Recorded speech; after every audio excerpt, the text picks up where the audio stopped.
Yan, good morning, good morning, good morning. Oy, may mga magandang balita tayo ngayon mga kababayan. At good morning po muna pala sa mga Luzon, Visayas at Mindanao. Good morning sa inyo mga kababayan, mga kapaps. At sa ating mga kababayan dyan sa Amerika, sa Europa at buong Asia, magandang araw po sa inyo mga kababayan. September 5, meron nangyaring magandang balita mga kababayan. Magandang balita mga kababayan ng September 5 doon po sa Senado. Alam nyo po mga kababayan, meron na pong bagong Senate President dahil nawala ng tiwala ang taong bayan sa Senado mga kababayan, sa pamumuno ni Chisi Caldero mga kababayan. Sa dami-daming sablay sa ginawa niya, at meron pa siyang sablay mga kababayan na meron nag-donate sa kanyang 30 million sa kanyang campaign mga kababayan. Kaya siya natanggal sa Senate President mga kababayan. So pakinggan natin ang balita mga kababayan. Ito po ang balita, mainit-init pa mga kababayan. Well, one could say Senator Vicente Soto's return to the upper chamber has come full circle with his recent designation by his peers to the coveted leadership post. Strangely enough, it was the predecessor of his predecessor who initiated and nominated him for a return to the Senate presidency, as our Daniel Manalastas reports. Move to declare the position of the Senate President as vacant, Mr. President. Is there any objection? Hearing none, the motion is approved. In light of the controversy in flood control projects, a leadership change occurred when Senator Ito Soto reclaimed the Senate presidency, replacing Senator Francis Escudero. At the start of the session, it was Escudero who led the session, but Senator Juan Miguel Zubiri made a manifestation that pushes Soto to be the Senate president. Soto even took oath before Escudero that I will support and defend the Constitution of the Philippines. That I will obey the laws. That I will obey the laws. Legal orders. Legal orders. So help me God. So help me God. Most importantly, he was a traditionalist in the very best sense of the word, consistently upholding the rules and traditions that protected the integrity of the Senate as the nation's last bastion of democracy.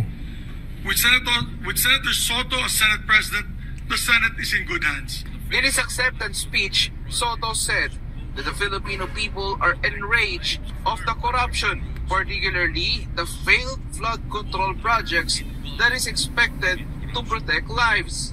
And he assured that he will do his best to ensure that the Senate will remain cooperative but independent, balanced, transparent, and sincere. Corruption is now perceived by our people to be in the whole of government. But with the political will of those in position, and together with the vigilance and clamor from the public, we can fight this and bring transparency and true accountability that our nation deserves. I am your listener, your advisor if you so desire, your enabler for anything within my power to do so. I am primus inter pares, or first among equals. For his part, Escudero maintained that he serves at the pleasure of his Senate colleagues. He also recalled some of his victories under his term. I hold no grudges. I hold no ill feelings. I am proud of what the Senate has accomplished together, and I trust that the spirit of transparency and courage that have been displayed by this chamber will be sustained.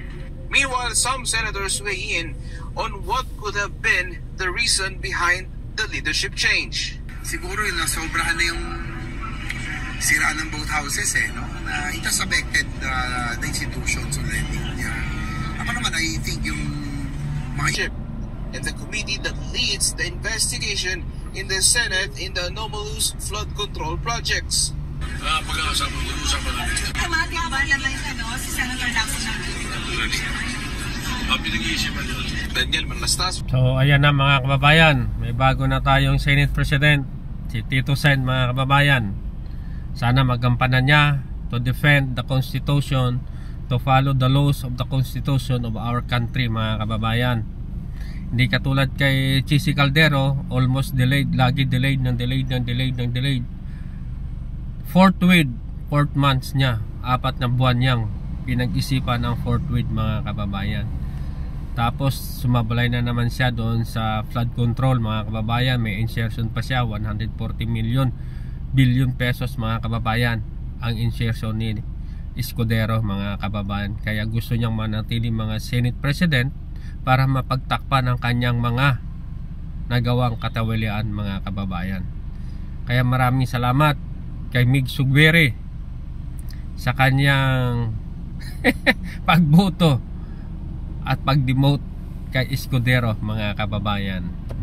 So sana maging maayos na ang Senado at maging muling mabango sa taong bayan ang Senado sa pamumuno ni Tito Sen mga kababayan. Kasi matindi na talaga ang korupsyon mga kababayan.